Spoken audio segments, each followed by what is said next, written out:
नमस्कार, आप देख रहे हैं जेएमडी न्यूज और मैं हूं आपके साथ दीपिका वर्मा। धनतेरस के बाद आता है एक और शुभ दिन, छोटी दिवाली, जिसे नरक चतुर्दशी या फिर नरक चौदस भी कहा जाता है।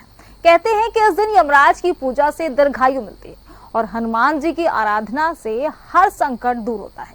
तो आखिर इस बार छोटी दीपावली पर कौन से शुभ योग बन रहे हैं, हनुमान पूजा का सही मुहूर्त क्या होगा और भगवान श्री कृष्ण की उपासना का क्या महत्व है, तो आइए जानते हैं। हमारे साथ मौजूद हैं फेमस ज्योतिषाचार्य करिश्मा कौशिक जी। तो ज्योतिषाचार्य करिश्मा कौशिक जी, सबसे पहले तो आपका बहुत बहुत स्वागत है हमारे मंच पर। नमस्कार। नमस्ते मैम, सबसे पहले तो मैं आपसे जानना चाहूंगी कि छोटी दिवाली का धार्मिक और आध्यात्मिक महत्व के बारे में थोड़ा आपसे जानना चाहती हूँ। आप सभी को सबसे पहले दीपावली की, धनतेरस की, भाई दूज की और गोवर्धन पूजा की बहुत बहुत शुभकामनाएं। जितने भी आपके व्यूअर्स हैं सबको दीपावली की शुभकामनाएं। आपको भी दीपावली की शुभकामनाएं। दीपावली बहुत मंगलमयी हो, जैसे दीप जगमगाते हैं ऐसे आप सबकी किस्मत भी जगमगाती रहे, यही मनोकामना है। तो शुरुआत करते हैं नरक चतुर्दशी से। नरक चतुर्दशी का बहुत ज्यादा महत्व है। कहा जाता है क्षमा कीजिएगा, नरक चतुर्दशी पे कहा जाता है कि भगवान श्री कृष्ण जी की पूजा आराधना की जाती है और साथ ही साथ इस दिन जो है हनुमान जी की पूजा आराधना करने का भी विधान है। वहीं पे से ये जो पंचदीप महोत्सव शुरू होता है, यानी कि जब धनतेरस से हम दीपावली की जो तैयारी है वो शुरू करते हैं, दीपावली का पूजन शुरू करते हैं, तो इन दिनों में भी लक्ष्मी गणेश जी की कुबेर सहित पूजा आराधना होती है। साथ साथ नरक चतुर्दशी पे माता काली की पूजा आराधना होती है। और यही नहीं कि सिर्फ नरक चतुर्दशी पे, बल्कि दीपावली की रात को भी माता काली की उपासना की जाती है। अब अगर हम बात करें कि नरक चतुर्दशी को और किन नामों से जाना जाता है, तो नरक चतुर्दशी को रूप चौदस, इसके साथ साथ जो है काली चौदस और नरक चतुर्दशी या छोटी दीपावली के नाम से भी जानते हैं। मगर नरक चतुर्दशी क्यों कहते हैं? देखिए, कृष्ण जी की पूजा का महत्व है नरक चतुर्दशी पे, क्योंकि कहा जाता है कि नरक चतुर्दशी वो तिथि है जिस दिन भगवान श्री कृष्ण जी की 16,000 पत्नियां बनने की कहानी शुरू हुई थी। कहते हैं ना, भगवान श्री कृष्ण जी की 16,000 धर्म पत्नियां हैं।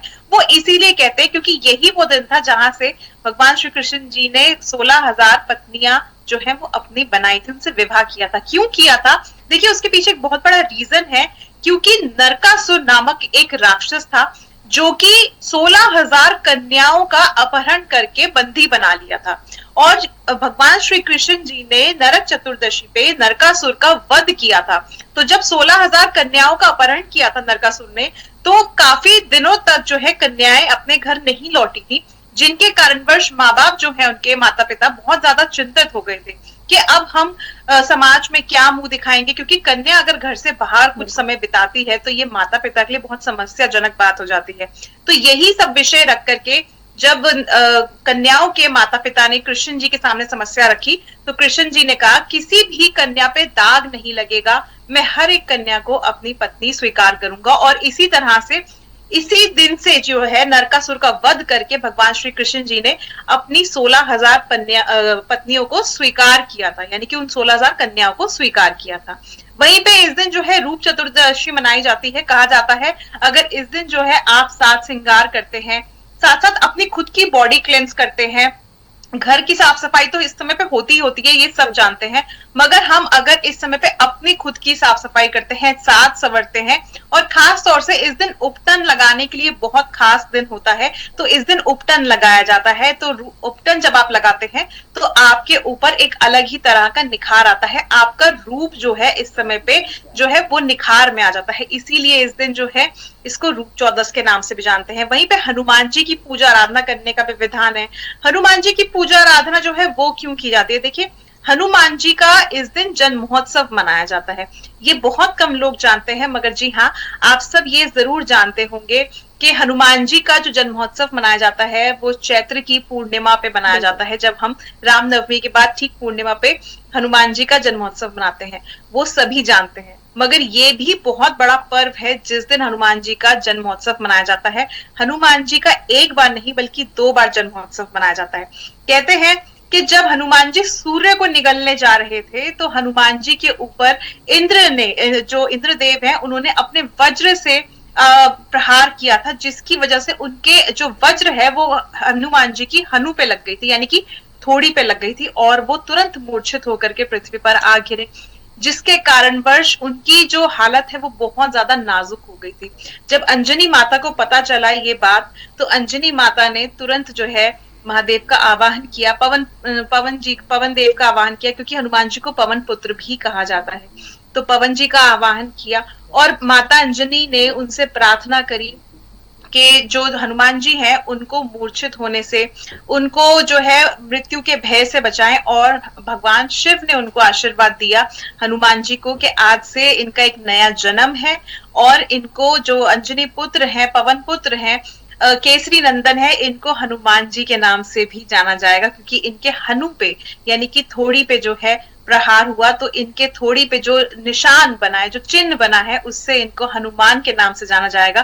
तो ये भी भगवान शिव द्वारा दिया हुआ नाम है, और ये वही दिन है जिस दिन हनुमान जी को भगवान शिव द्वारा दूसरा जन्म मिला। तो इसीलिए इस दिन जो है अलग अलग देवी देवताओं की पूजा करने का विधान है, और इस दिन जो है आप अगर घर में माता लक्ष्मी की पूजा आराधना करते हैं तो भी बहुत ज्यादा अच्छा रहता है भगवान श्री गणेश जी के साथ, क्योंकि कहते हैं इन 5 दिनों में सिर्फ दीपावली पे ही नहीं बल्कि धनतेरस से लेकर के भाई दूज तक इन 5 दिनों में माता लक्ष्मी, गणेश जी, कुबेर जी की पूजा आराधना होनी चाहिए।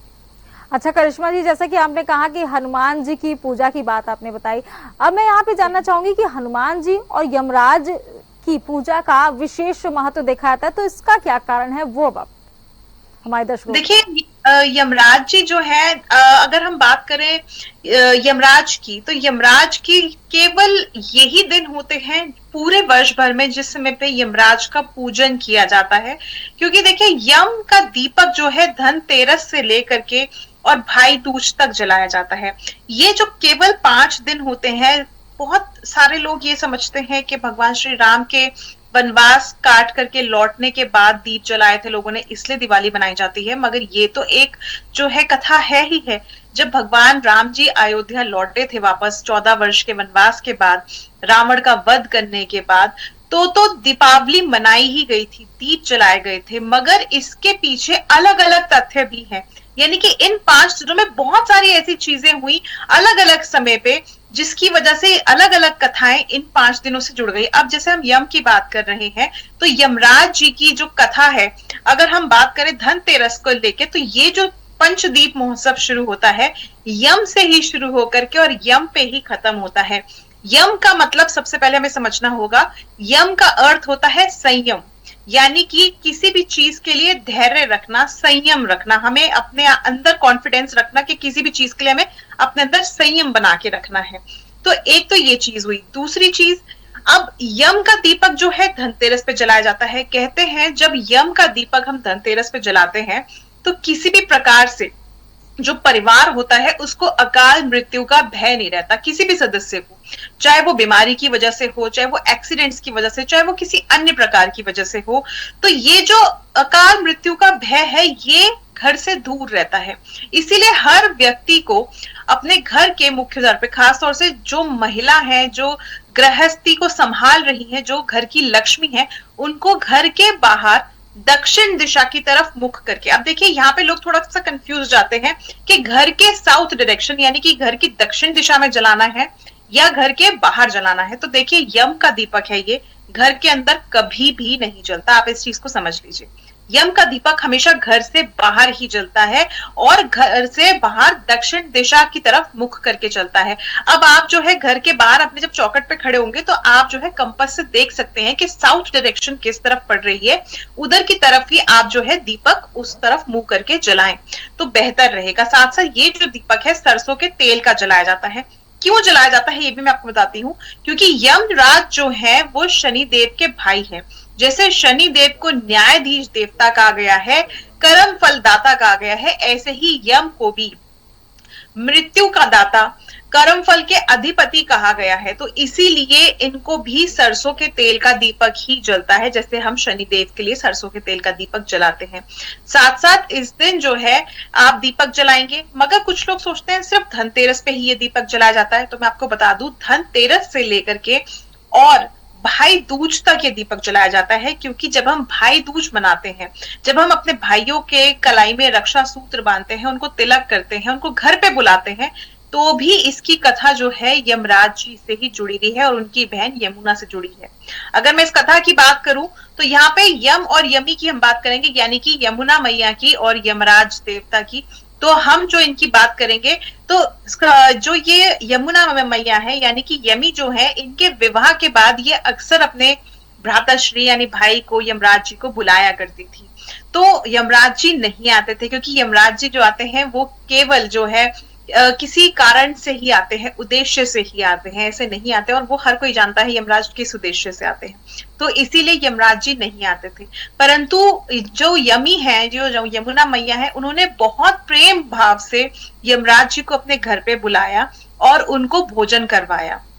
तो यमराज जी जो है निकल रहे थे उनके घर के बाहर से, तो यमराज जी उनके घर गए और उसके बाद जो यमुना है, उन्होंने उनको बहुत प्रेम भाव से भोजन कराया, उनका तिलक किया, उनको रक्षा सूत्र बांधा। अब देखिए यहाँ पे बहन ने रक्षा सूत्र बांधा भाई को, तो इसीलिए यमराज जी ने वरदान दिया यमुना को कि आज से जो कोई भाई इस दिन यानी कि कार्तिक मास के शुक्ल पक्ष की द्वितीया तिथि को, जिसको हम यम द्वितीया भी कहते हैं, जो कोई भाई अपनी बहन के घर आज के दिन जाएगा, उसके हाथ से तिलक करवाएगा, भोजन खाएगा, रक्षा सूत्र बनवाएगा, तो उसके जीवन से, भाई बहन के जीवन से मैं अकाल मृत्यु बनके कभी भी प्रकट नहीं होऊंगा और भय बनके मैं दूर ही रहूंगा, कभी भी भय बनके उनके सामने नहीं आऊंगा, यानी कि कभी भी उनको डर नहीं लगेगा और उनका रिश्ता भी अच्छा चलेगा। तो इसीलिए कहा जाता है कि यम का दीपक तो धनतेरस पे जलाया जाता है, बल्कि जो भाई दूज होता है उस दिन तक यम का दीपक जलाया जाता है और उस दिन भाई को जो है बहनें रक्षा सूत्र बांधती हैं अपने घर पे बुला करके। यहाँ पे एक चीज है कि लोग कंफ्यूज होते हैं, रक्षाबंधन पे तो बहनें जाती हैं, मगर यहाँ पे जो भाई दूज होता है इस दिन बहनें नहीं जाती, इस दिन भाई घर पे आते हैं। तो इस दिन भाइयों को घर पे आना चाहिए और अपनी बहनों से तिलक जरूर करवाना चाहिए। देखिए, यानी कि करिश्मा जी, यूं कह लें कि छोटी दिवाली से ही भाई बहन का जो शुभ अवसर शुरू होता है भाई दूज का, वो उसकी शुरुआत हो जाती है। अच्छा करिश्मा जी, एक चीज ये जानना चाहूंगी, जैसे शुभ योग की बात होती है कि किस शुभ योग में हम छोटी दिवाली मनाएं और किस तरीके से हम पूजा करें तो उसका थोड़ा सा अधिक फल मिलेगा, इसके बारे में अब आपसे जानना चाहूंगी। देखिए, जो ये 5 दिन होते हैं इसमें अलग अलग पूजा के शुभ मुहूर्त होते हैं। इस बार तो वैसे भी कंफ्यूजन है कि दिवाली 20 तारीख की है या 21 तारीख की, तो सबसे पहले ये कंफ्यूजन आपकी दूर करते हैं। दीपावली इस बार 20 तारीख को मनाई जाएगी, उसका एक रीजन है। देखिए, जब भी कोई त्योहार मनाते हैं तो हम उदया तिथि को कंसिडर करते हैं। उदया तिथि क्या होती है? जब सूर्य उदय होता है, जो तिथि उस समय पे लगी होती है उसी को उदया तिथि मानते हैं। यानी कि अगर जब सूर्य उदय हो रहा है और उस समय पे आपकी प्रतिपदा लगी है, यानी कि पहली तिथि लगी है, तो वही तिथि कंसिडर होगी नेक्स्ट डे तक, जब तक दूसरा सूर्योदय नहीं होगा। अब यहाँ पे क्या है, यहाँ पे कुछ चीजें जो होती हैं, यानी कि कुछ त्योहार ऐसे होते हैं जिसमें रात्रि का इंपॉर्टेंस बढ़ जाता है, महत्व जो है वो ज्यादा बढ़ता है। जैसे नवरात्रों में रात्रि का महत्व होता है, क्योंकि नवरात्रि में रात्रि की पूजन का महत्व अधिक है। ऐसे ही जब हम होली का दहन करते हैं तो उस दिन पूर्णिमा देखते हैं फागुन मास की, तो इस दिन पूर्णिमा का महत्व होता है। ऐसे ही जो पूर्णिमाएं होती हैं, जैसे शरद पूर्णिमा है या अमावस्या है या जो रक्षाबंधन की पूर्णिमा आती है जिसको हम श्रावणी पूर्णिमा कहते हैं, अलग अलग पूर्णिमा आती है, 12 पूर्णिमा होती हैं, तो इसमें रात्रि का इंपॉर्टेंस बढ़ जाता है। ऐसे ही अमावस्या का रात्रि का इंपॉर्टेंस बढ़ जाता है, ऐसे ही शिवरात्रि में रात्रि का इंपॉर्टेंस बढ़ जाता है। तो दीपावली का जो इंपॉर्टेंस होता है वो रात्रि काल का होता है, ना कि सुबह का, क्योंकि रात्रि काल में ही दीपावली मनाई जाती है। आप ये चीज देखिए कि दीपावली कब मनाई जाती है। दीपावली मनाई जाती है जब कार्तिक मास की अमावस्या, यहाँ पे दो चीजें हैं। कार्तिक मास की अमावस्या जब घनघोर रात होती है, ये पूरे वर्ष भर की काली रात होती है। देखिए, ये सबसे इंपॉर्टेंट है हमें जानना कि जितनी भी अमावस्याएं आती हैं ये वर्ष भर की सबसे काली रात होती है और इस दिन काली माँ की भी पूजा की जाती है, क्योंकि ये जो दिन होता है, ये जो रात होती है, इस दिन नेगेटिविटी बहुत ज्यादा हाई हो जाती है। इस समय पे जो है, जो नकारात्मक शक्तियां होती है उनका प्रभाव बहुत ज्यादा होता है, इसीलिए समय पे तंत्र क्रियाएं भी की जाती हैं, माता काली की पूजा भी की जाती है ताकि ये नकारात्मकताओं से दूर रहे। तो सबसे इंपॉर्टेंट चीज रात्रि का महत्व आ गया। तो रात्रि से अगर हम तिथि की बात करें तो हमें 20 तारीख को दोपहर में 3:45 से कार्तिक मास की अमावस्या तिथि आरंभ हो रही है। अब कार्तिक मास की अमावस्या तिथि आरंभ हो रही है, ये समाप्त होगी अगले दिन 21 अक्टूबर जो है शाम को 5:54 पे। अब देखिए 5:54 पे तिथि समाप्त हो रही है, तो रात्रि का इंपॉर्टेंस बढ़ रहा है। अब रात्रि अमावस्या की कब मिल रही है हमें? 20 अक्टूबर को। तो 20 अक्टूबर की रात्रि काल में हम जो है यानी कि 20 अक्टूबर को दीपावली का पूजन करेंगे, दीपावली मनाएंगे। दूसरी चीज सबसे इंपॉर्टेंट बात है यहाँ पे शुभ मुहूर्त की। अब देखिए धनतेरस से लेकर के मैं आपको दीपावली तक का शुभ मुहूर्त बता रही हूँ।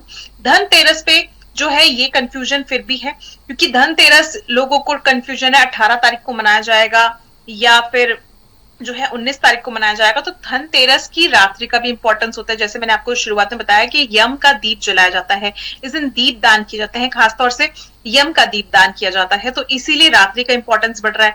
अब हमें तिथि जो है यहाँ पे 18 अक्टूबर को ही त्रयोदशी की तिथि मिल रही है रात्रि की, यानी कि जो तिथि लग जाएगी 1:46 पे दोपहर में लग जाएगी, और जो समाप्त होगी वो अगले दिन समाप्त होगी लगभग 4:30 बजे के आसपास। तो रात्रि में हमें त्रयोदशी का समय मिल रहा है और शुभ मुहूर्त भी पूजा का तभी मिल रहा है।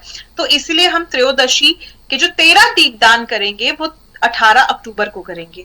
यम का दीपक जलाएंगे 18 अक्टूबर को जलाएंगे।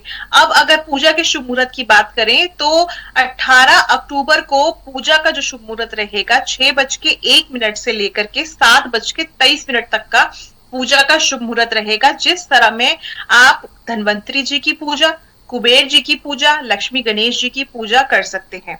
दूसरी चीज, इस दौरान जो है आप खरीदारी भी कर सकते हैं। खरीदारी का जो शुभ मुहूर्त रहेगा धनतेरस का वो रहेगा शाम के 6:09 से लेकर के रात्रि काल 9:21 तक। तो ये जो समय रहेगा ये पूजा के शुभ मुहूर्त के साथ साथ खरीदारी का भी समय रहेगा। तो इस दौरान जो है आप खरीदारी भी कर सकते हैं, क्योंकि धनतेरस जो है मेनली खरीदारी का ही फेस्टिवल है। अगर हम बात करें नरक चतुर्दशी की, अब देखिए इस समय पे पूजा का शुभ मुहूर्त क्या रहेगा। तो जो नरक चतुर्दशी का पूजा का शुभ मुहूर्त रहेगा वो 7:18 संध्या काल से लेकर के और रात्रि 9:08 तक का रहेगा। तो ये जो है प्रदोष काल का समय हमें मिल रहा है, जिस दौरान जो है आप नरक चतुर्दशी की पूजा आराधना कर सकते हैं। लक्ष्मी गणेश कुबेर जी की पूजा आराधना, यम का दीपदान, साथ साथ हनुमान जी की पूजा आराधना, कृष्ण जी की पूजा आराधना, ये सारी आप इस दिन पूजा आराधना कर सकते हैं। अब आते हैं दीपावली पर। दीपावली पे बहुत सारी पूजा के अलग अलग मुहूर्त होते हैं। अब देखिए इस दीपावली पे बहुत खास संयोग बन रहा है, क्योंकि अमृत सिद्ध संयोग है, सर्वात सिद्ध संयोग है, ये सारे संयोग बन रहे हैं जिसमें कार्य भी सिद्ध होते हैं।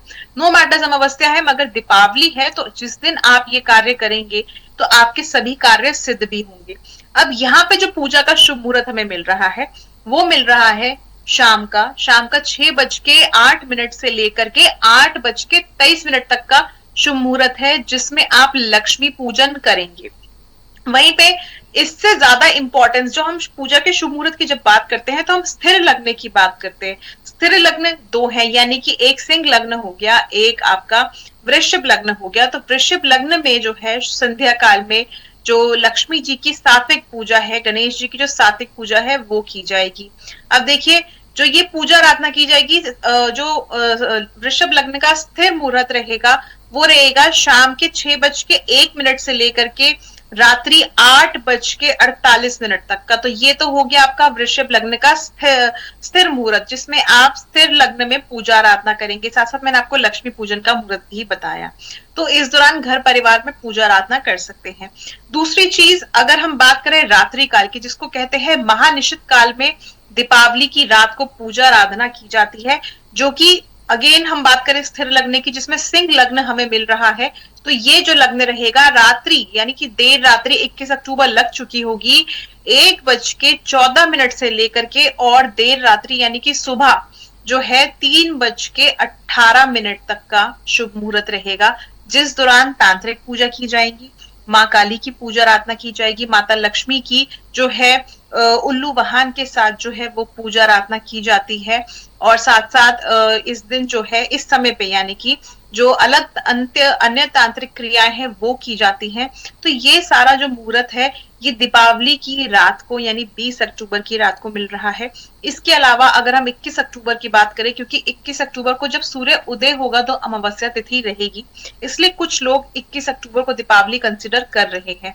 तो 21 अक्टूबर की अगर हम पूजा की बात करें तो ऑफिस में आप कर सकते हैं, क्योंकि शाम का संध्या काल का अमावस्या तिथि का शुभ मुहूर्त नहीं है और तिथि भी समाप्त हो जाएगी। तो 21 अक्टूबर को अगर आप ऑफिस में या घर में भी सुबह के समय पूजा करना चाहते हैं तो 21 अक्टूबर का पूजा का शुभ मुहूर्त जो रहेगा वो रहेगा 12:18 से लेकर के और दिन के 2:52 तक का, लगभग 3 बजे तक का। तो ये जो समय रहेगा इस दौरान जो है आप पूजा कर सकते हैं 21 अक्टूबर को, अगर आप ऑफिस में करना चाहते हैं या घर में सुबह पूजा करना चाहते हैं। तो ये था दीपावली का शुभ मुहूर्त और समय पूजा का सही। देखिए, तमाम चीजें जिस तरीके से आपने बताया कि धनतेरस की बात करी जाए या फिर छोटी दिवाली या फिर दिवाली की, तो आपने जिस तरीके से तमाम चीजें बताई हमारे दर्शकों को बहुत पसंद आई होगी। अच्छा करिश्मा जी, अब एक चीज यहाँ जानना चाहूंगी कि क्या इस दिन यानी कि छोटी दिवाली का जो दिन है, भगवान श्री कृष्ण की पूजा का भी कोई विशेष विधान है? देखिए, दीपावली पर जैसे मैंने आपको बताया कि दीपावली पर जो है, छोटी दीपावली पर भगवान श्री कृष्ण जी की पूजा का विधान है और भगवान श्री कृष्ण जी की पूजा आराधना करनी भी चाहिए। और इस दिन जो है, क्योंकि दीपावली जो दिन होता है ये बुराइयों से छुटकारा प्राप्ति का दिन होता है, अंधकार से उजाले की तरफ जाने का दिन होता है। चाहे आप कोई भी कथा पढ़ लीजिए तो इस समय पे हर एक तकलीफों से इंसान बाहर आ जाता है। अगर हम यहाँ पे श्री राम जी की भी कथा देखें तो भगवान श्री राम जी ने 14 वर्ष का वनवास काट करके विजय प्राप्त करके दीपावली पे अयोध्या वापस लौटे थे, यानी कि वो भी जो है एक अंधकार से निकल करके और उजाले की तरफ आए थे। ऐसे ही भगवान श्री कृष्ण जी की पूजा का जो विधान है वो भी उन्होंने भी उन 16,000 कन्याओं को अंधकार से निकाल करके नरकासुर का वध करके उजाले की तरफ लेके गए। ऐसे ही सबसे इंपॉर्टेंट चीज छोटी दीपावली की हमने बात करी तो छोटी दीपावली पे हनुमान जी को भी एक नया जन्म मिला, वो भी अंधकार से यानी कि मृत्यु से बच करके उजाले की तरफ गए। और वैसे ही अगर हम माता लक्ष्मी की बात करें, क्योंकि ये जो दिन होता है दीपावली का, माता लक्ष्मी के साथ साथ गणेश जी की पूजा की जाती है, ये हर कोई जानता है, मगर माता लक्ष्मी जी के साथ श्री नारायण जी की भी पूजा आराधना करने का विधान है। तो इस दिन अगर आप माता लक्ष्मी की पूजा कर रहे हैं तो एक नारायण जी का चित्र भी जरूर रखें, या ऐसा चित्र जरूर रखें जिसमें लक्ष्मी जी जो है नारायण जी के पांव दबा रही हो और नारायण जी जो है अपने शेषनाग की शैया पे लेटे हुए हो। तो ऐसा चित्र जरूर रखिए। इसका मैं आपको इंपॉर्टेंस बताऊं क्यों है, क्योंकि जो लक्ष्मी नारायण है इनका भी विवाह दीपावली पे हुआ था। अब देखिए क्यों हुआ था लक्ष्मी नारायण जी का विवाह दीपावली पे, क्योंकि इस दिन जो है कहा जाता है समुद्र मंथन जब होने वाला था तो लक्ष्मी जी विलुप्त हो गई थी, और लक्ष्मी जी जब विलुप्त हो गई थी तो जितने भी देवता हैं, चाहे वो सूर्य देव हैं, चाहे वो चंद्र देव हैं, चाहे वो अन्य देवी देवता हैं, तो जितना भी गहने थे, जितना भी सोना था, जितना भी धन था, जितना भी धान्य था, वो सब विलुप्त हो गया था। माता लक्ष्मी सब कुछ जो है समुद्र में ले गई थी। मगर उसके बाद जब समुद्र मंथन होना शुरू हुआ तो समुद्र मंथन के दौरान जो है जब माता लक्ष्मी जी प्रकट हुई तो वो धन धान्य वापस लेकर के प्रकट हुई, जिसकी वजह से सबको अपना धन संपत्ति हर चीज वापस मिली, और इसके साथ साथ नारायण जी को अपनी लक्ष्मी वापस मिली, नारायण जी को भी धन वापस मिला, संपत्ति वापस मिली, क्योंकि धन और संपत्ति नारायण जी से भी विलुप्त हो गया था, गहने उनके भी विलुप्त हो गए थे। तो इसलिए लक्ष्मी वापस आई और सबके पास सुख समृद्धि वापस आई। इसीलिए इस दिन लक्ष्मी नारायण जी का विवाह कराया गया, इसीलिए इस दिन लक्ष्मी नारायण जी का विवाह कराया जाता है। दूसरी चीज, इस दिन जो है लक्ष्मी जी की पूजा आराधना के साथ साथ नारायण जी की भी इसीलिए पूजा आराधना होती है। तो आप ये देखिए कि स्वयं साक्षात नारायण जी को भी इस दिन जो है अंधकार से उजाले की तरफ माता लक्ष्मी लेके गई, उस दिन जो है वो प्रकट हुई समुद्र में से जब समुद्र मंथन के दौरान। तो ये देखिए कि हर एक व्यक्ति के लिए ये समय होता है जब व्यक्ति अंधेरे से निकल करके प्रकाश की ओर जाता है और अपनी जीवन में एक नए रूप में अपने आने वाले साल की शुरुआत करता है। हम ये सब सोचते हैं, हम हैप्पी न्यू ईयर करते हैं 1 जनवरी को, मगर ऐसा नहीं है। हम इसी समय से दीपावली से और आने वाली दीपावली तक पूरा एक वर्ष देखा जाता है। यानी कि ऐसा नहीं है कि दीपावली आई तो अब साल खत्म होने वाला है, पौष लगेगा, उसके बाद पुष्य लगेगा, ऐसा नहीं है। बल्कि ये जो समय है आने वाले एक वर्ष तक, अगली दिवाली तक, ये हमारा क्लेंजिंग का टाइम है। तो यहाँ से हम अपने आने वाले समय की, आने वाले साल की शुरुआत करते हैं। इसीलिए ये समय बहुत शुभ माना जाता है और इसलिए कहते हैं इस समय पे आपको कलह नहीं करना चाहिए, घर की सफाई करनी चाहिए, अपने अंतर मन की सफाई करनी चाहिए खास तौर से। क्योंकि जब तक आपका अंतर मन साफ नहीं होगा, भले ही घर में कितनी साफ सफाई हो, आपके घर में फिर भी कलह है, आपके अंदर कालक है, तो भी माता लक्ष्मी प्रसन्न नहीं होती हैं। तो इसलिए इनर क्लीनिंग, आपके हाउस क्लीनिंग और आपके स्पेशली मंदिर की क्लीनिंग जरूर होनी चाहिए। तो करिश्मा जी, आपका बहुत बहुत शुक्रिया हमारे साथ जुड़ने के लिए और इतनी अच्छी जानकारी हमारे दर्शकों को देने के लिए। तो ये थी हमारे साथ एस्ट्रोलॉजर करिश्मा कौशिक, जिन्होंने तमाम चीजें वो बताई जिन्हें करके आप भी छोटी दिवाली को और भी दुगना चौगुना बना सकते हैं। तो इस छोटी दिवाली पर अगर आप भी हनुमान जी और यमराज की विधि विधान से पूजा करेंगे तो आपके जीवन से संकट दूर होंगे और सौभाग्य की प्राप्ति होगी। तो आप सभी को जेएमडी परिवार की तरफ से छोटी दीपावली की ढेर सारी शुभकामनाएं। नमस्कार।